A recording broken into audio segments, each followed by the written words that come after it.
Test one, two.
I'll now call this meeting to order.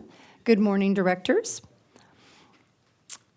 We will begin this meeting with an invocation led by Director Haney.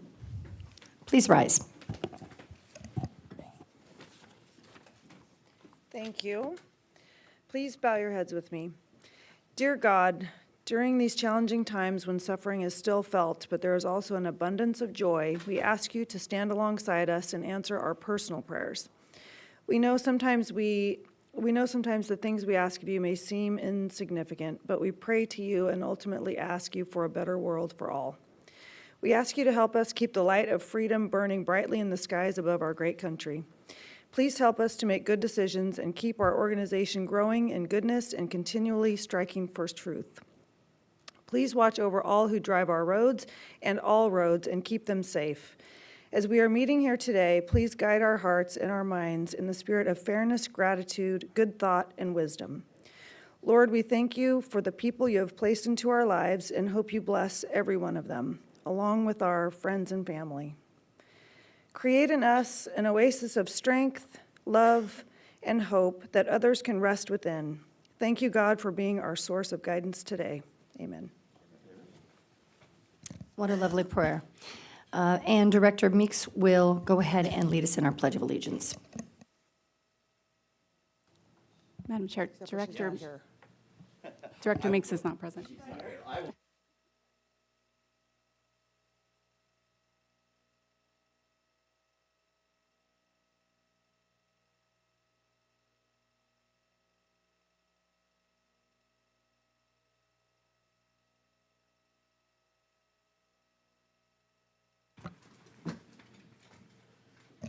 Thank you, Director Frost, for pinch hitting there. Madam Clerk, may we have our roll call? Chair Heft, Here. Director Connors, Director Federico, Director Grant, Director Hurt, Here. Director Otto, Here. Director Stevens, Here. Director Beal, Here. Director Bilodeau, Director Chafee, Director Frost, Director Haney, Here. Director Meeks, Director Schnell, Director Voits, Here. Chair Taylor, Here. Vice Chair Kelly, Vice Chair Penaloza, Director Foley, Director Kahn, Here. Director Wagner, Director Zhao. We have quorum on both boards. All right, thank you. Madam Clerk, do we have any public comments today? There are no public comments. All right, thank you. I'd like to go ahead and ask our directors if you have any questions or comments regarding any of the items today.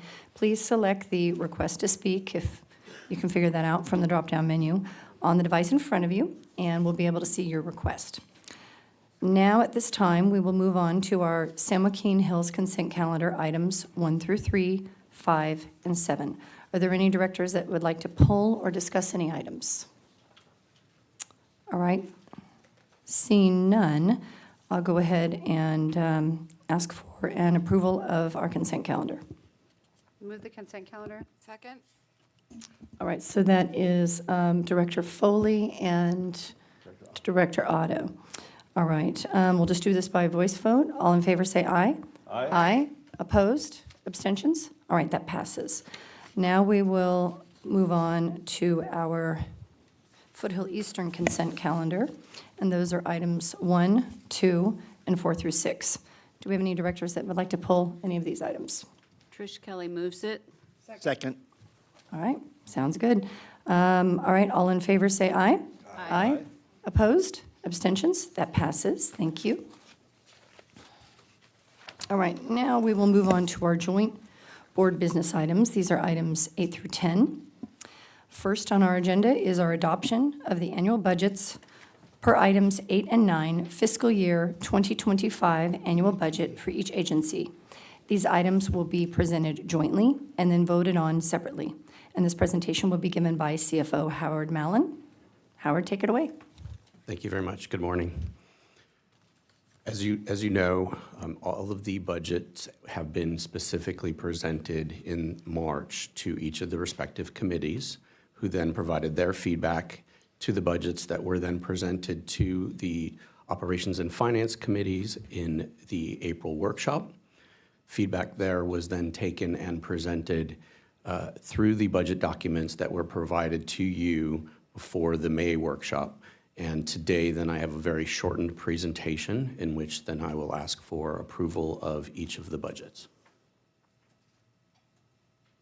So starting with the sources for each agency's budget, for Foothill Eastern on the left, about $761 million of total sources. San Joaquin on the right, about $630 million. The largest component of each you see in blue is the unrestricted cash and those funds that are set aside for debt service.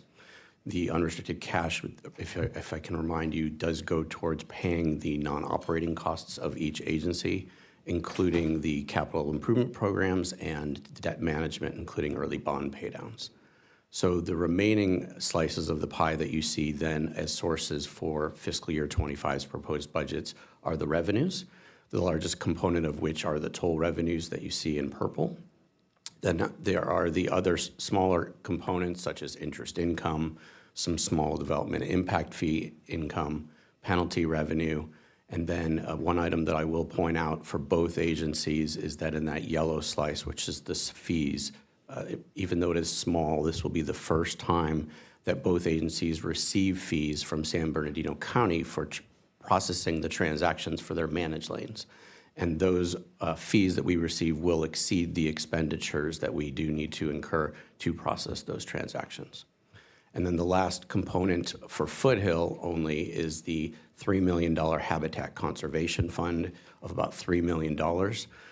This year, we expect that as the process is developed and presented to the committees and the boards moving forward, that there is the possibility of expending about $3 million from the Habitat Conservation Funds on projects that the board would approve. So moving over to the expenditures for each agency, approximately $178 million of expenditures for Foothill Eastern and $137 million for San Joaquin Hills. You see for both agencies, the single largest component is the debt service, about 54% in blue for Foothill Eastern and about 78% for San Joaquin Hills.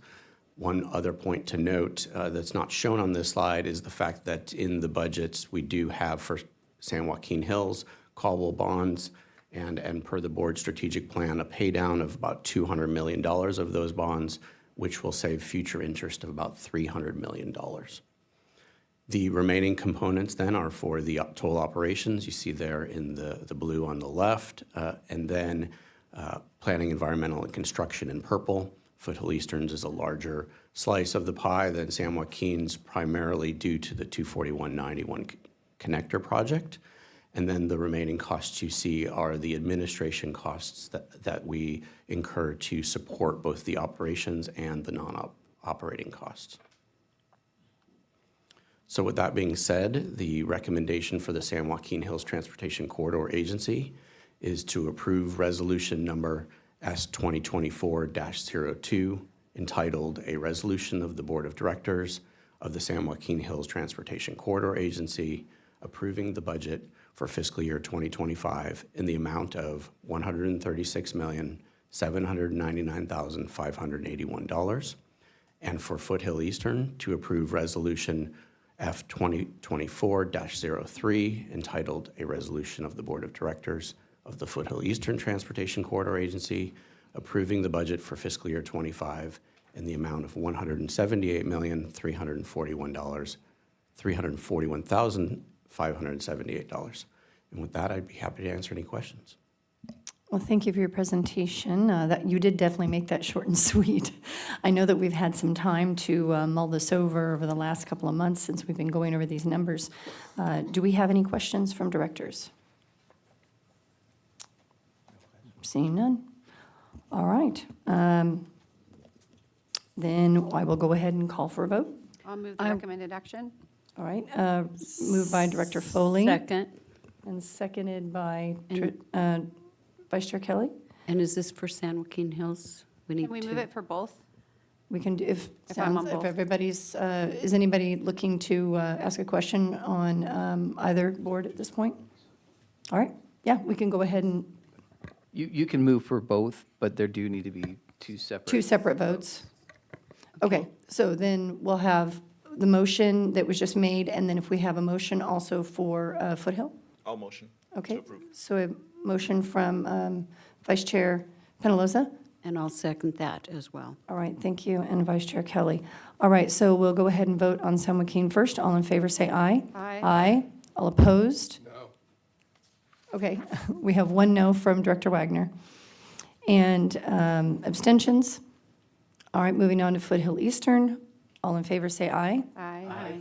Opposed? No. And abstentions? All right, that passes with one no from Director Wagner. All right, that's really moving quickly. Item number 10 is our on-call biological support services. And going to give the floor to Doug Faraminga, Manager of Environmental Planning. Thank you, Madam Chair. Good morning, directors. This item pertains to the selection of the agency's on-call biological consulting services bench contractors. This was presented to the Joint Environmental Committee on May 22nd this year, and the committee unanimously approved and recommended that this item be brought to the full boards for your consideration.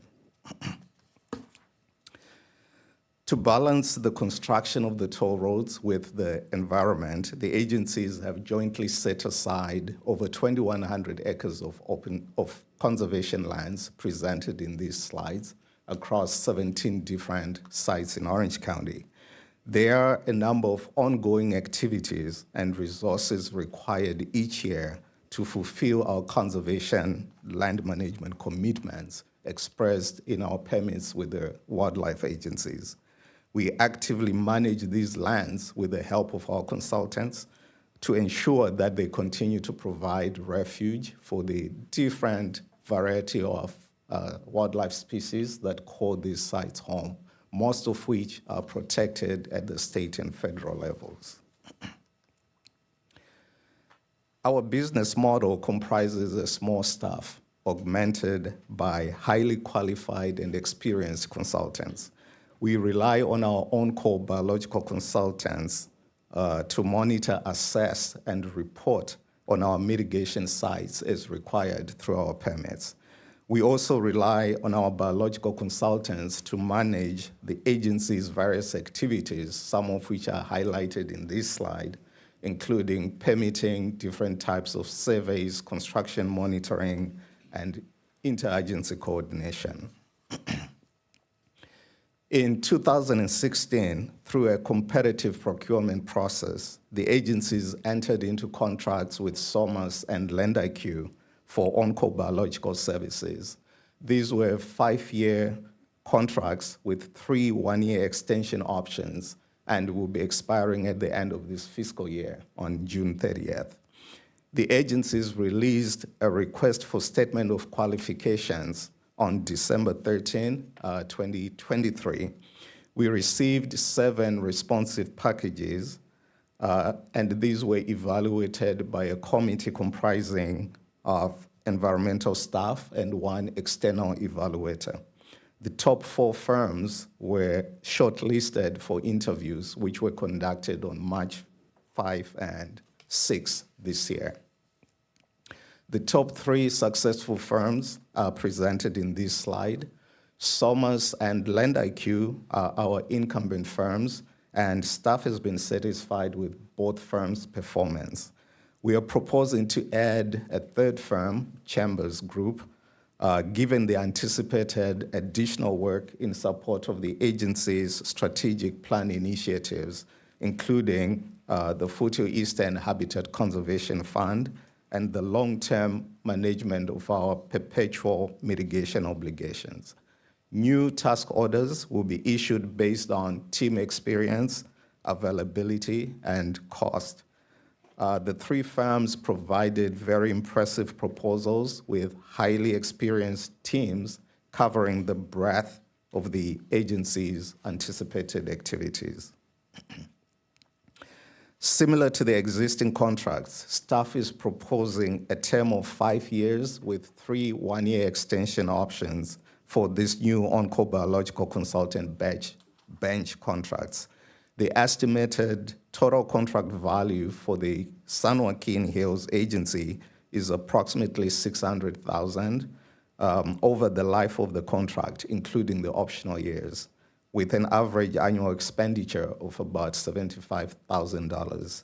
The estimated total contract value for the Foothills Eastern Agency is approximately $3.6 million for the same period, with an average annual expenditure of about $450,000. These figures include a 10% contingency. The estimated total contract values take into consideration recurring and anticipated biological services, as well as an annual labor rate increase of 3%.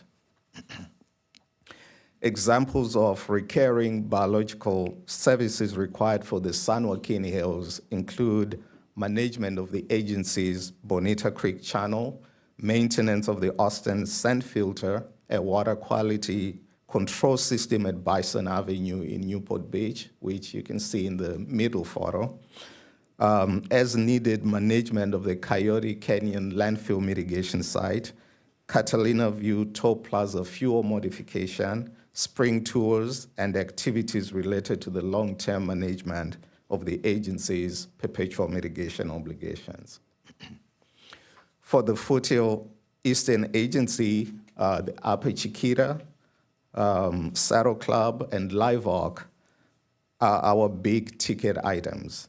Ongoing permit required activities at the nearly 1,200-acre Upper Chiquita site include annual site reviews, weed abatement, and vegetation management surveys, wildlife surveys, including California gnatcatcher and cactus wren surveys, rare plant surveys, annual reporting, and coordination with the wildlife agencies. We continue to conduct grazing and fuel modification activities at our Live Oak mitigation site that was approved by the board earlier this year. We are now implementing the board-approved site use plan at our Saddle Club property, which requires biological surveys, preparation of a resource management plan, and subsequently setting up a conservation easement with state and federal agencies.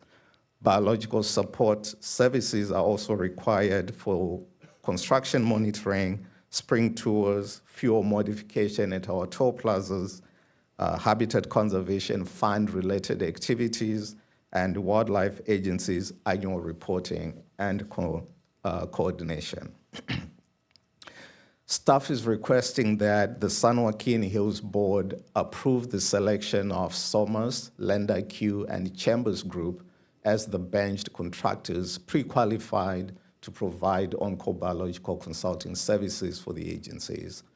Authorize the CEO to enter into contracts with each of the benched contractors to provide biological consulting services for 5 years with 3 one-year extension options for an aggregate not to exceed an amount of $545,755, and also approve a 10% contingency for additional services as needed.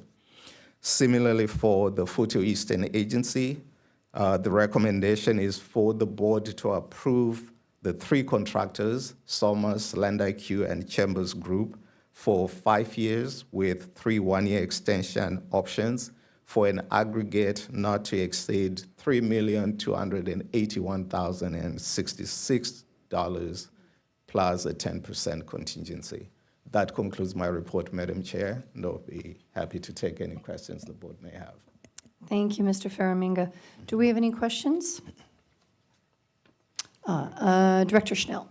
Great, thank you. Thank you for the presentation, appreciate it. A few questions. So why the need for 3 different companies? Do they each have different skill sets, or just the volume of work that they have to do needs to be distributed across 3 companies?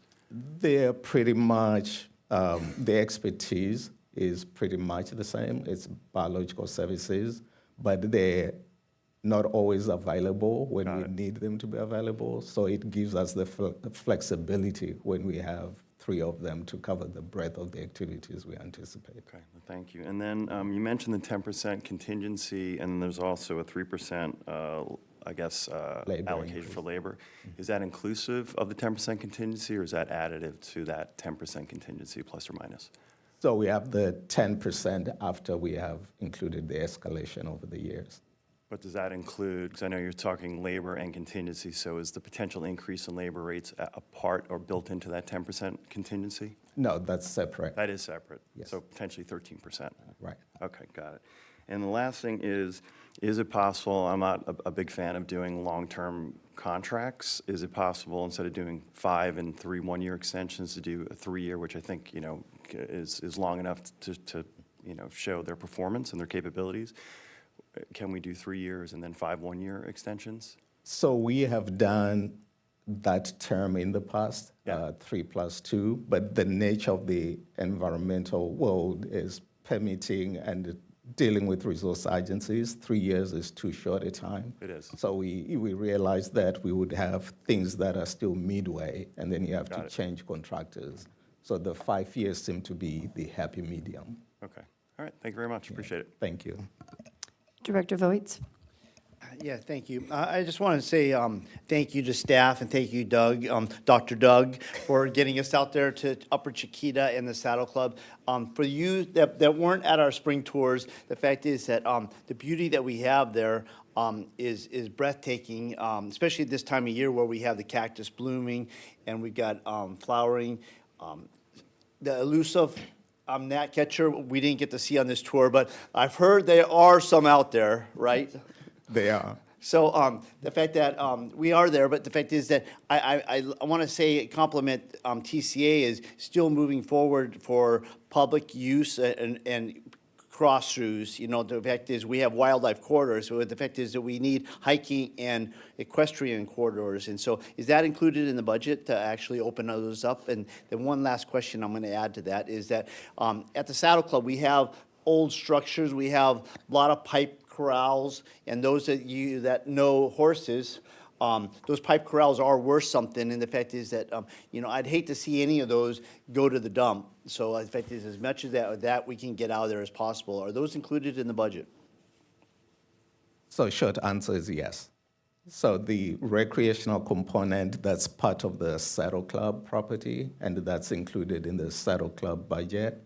And the structures that we have at Saddle Club, we intend to donate those to the community once we go through the demolition, so they will definitely not be put to waste. So, for those of you that haven't been out there, the fact is that it is really a historical site. Some of the stuff that we have out there, even on Upper Chiquita, the fact is that we have an old windmill that's the structure is still there. We've got old water troughs out there, and I think it's really the history of all of South Orange County, the cattle grazing and that. And so I just want to commend TCA and still allowing that land and moving forward as being a trailblazer, so to speak, because we're going to be having trails hopefully in the future where much of this mitigation land is utilized in large ranches that were once open to horses and hikers,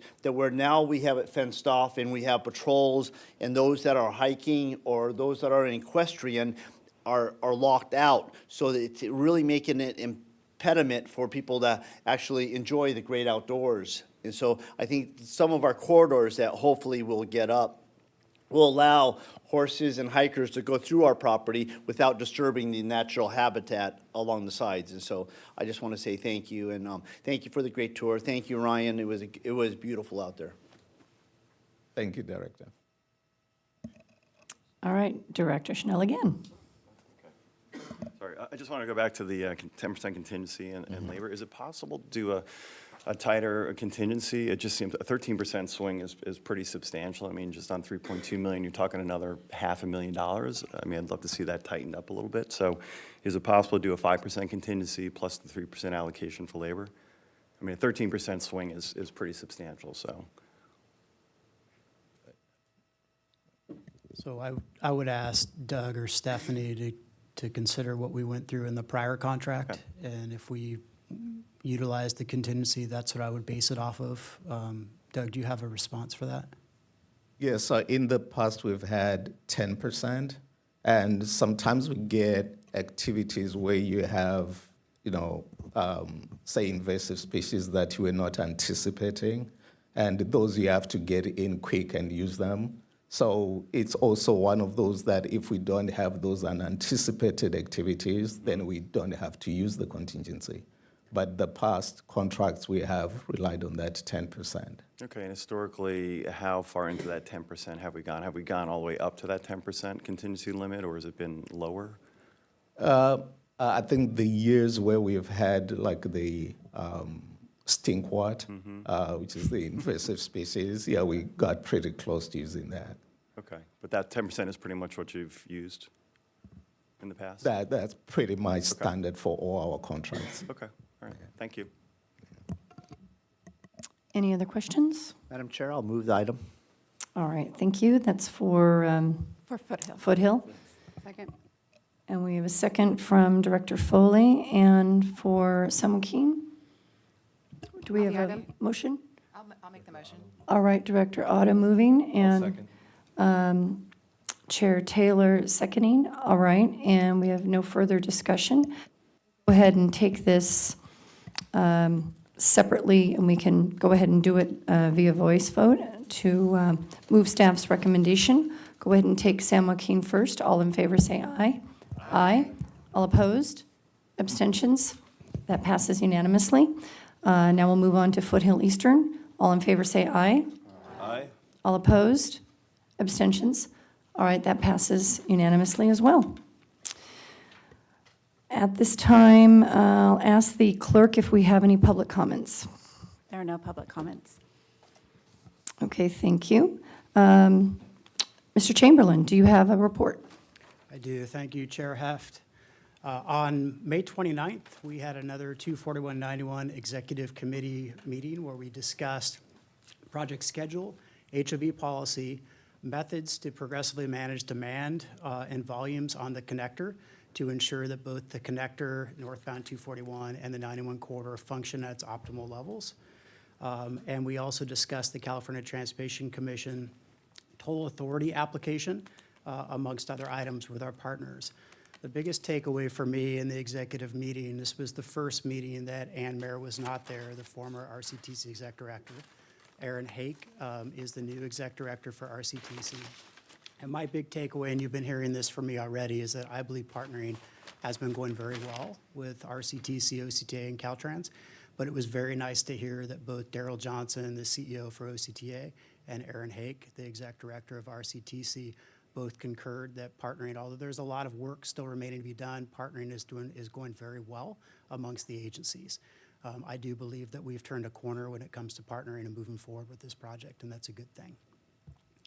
On another very positive note, next Monday, June 17th, the much-anticipated opening of the San Bernardino Customer Service Walk-in Center will take place in preparation for, give me a second, my notes just, in preparation for the San Bernardino County Transportation Authority's Express Lanes opening. Together, TCA and SBTTA are leading in a first-of-its-kind partnership for Southern California and leveraging our back-office systems for overall cost savings and operational efficiencies. The Customer Service Center will be located inside the Rancho Cucamonga City Hall. We'll serve customers in San Bernardino area to assist the opening and managing of accounts, apply for discount programs, purchase transponders, and pay tolls for both the San Bernardino Express Lanes and the toll roads. TCA will continue to look for additional opportunities to partner with other toll operators in southern part of California and throughout the state for additional shared processing services where we can leverage our back office going forward. As I mentioned last month, tonight's industry partners will gather for the 35th Annual California Transportation Foundation Awards being held in Sacramento. Chair Heft, Vinny Valdez, and myself will attend the event on behalf of TCA. We are honored to be recognized for the Operational Efficiency Program of the Year Award for TCA's Customer Service Back Office System Upgrades. In addition, TCA is a finalist for the Sustainable Transportation and Environmental Program Award for the Cattle Grazing Pilot Program at Live Oak Plaza. Congratulations to the Board of Directors and TCA staff for outstanding work recognized by industry peers and leaders across the state. Lastly, I'm sure most of you have noticed the Spring Tour hats in front of your seats on the dais. This is my lead into an update on the 2024 Spring Tours, which were a resounding success. We had our highest attendance this past year with participants from all over Orange County, touring Bonita Creek and Upper Chiquita mitigation sites. In Bonita Creek's tour, we did see the elusive California gnatcatcher, and you will see that in the video I'm about to show at the end of my updates. The guided tours provide the public with the opportunity to experience the beauty of the conservation areas set aside during construction of the toll roads and how these areas have been restored, protected, and preserved by TCA. Based on this year's high demand, we are planning to expand the number of tours offered in 2025. In addition to the public spring tours this week, Chair Heft, Vice Chair Kelly, Director Otto, who serves as Chair of the Joint Environmental Committee, and Director Voits accepted staff's invitation to participate in a tour of Upper Chiquita Conservation Area and tour the Saddle Club property. We appreciate your interest in touring the sites and seeing the Saddle Club property, and thank you for your participation. This concludes my updates, but before I sign off, I'd like to see if we can cue a video that shows some photos of the tours and the director's site visit.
All right, thank you. That was a great video. Yeah, I heard that it sold out very quickly or filled up very quickly. We're not charging for this. The 50 spaces filled up very quickly. And so I think it's a great idea to have more tours this year because we are really proud of, I think, what we do here at the TCA in preserving our environment, and people need to know about it. All right, thank you so much for your presentation, Mr. Chamberlain. Chair Taylor, do you have a report?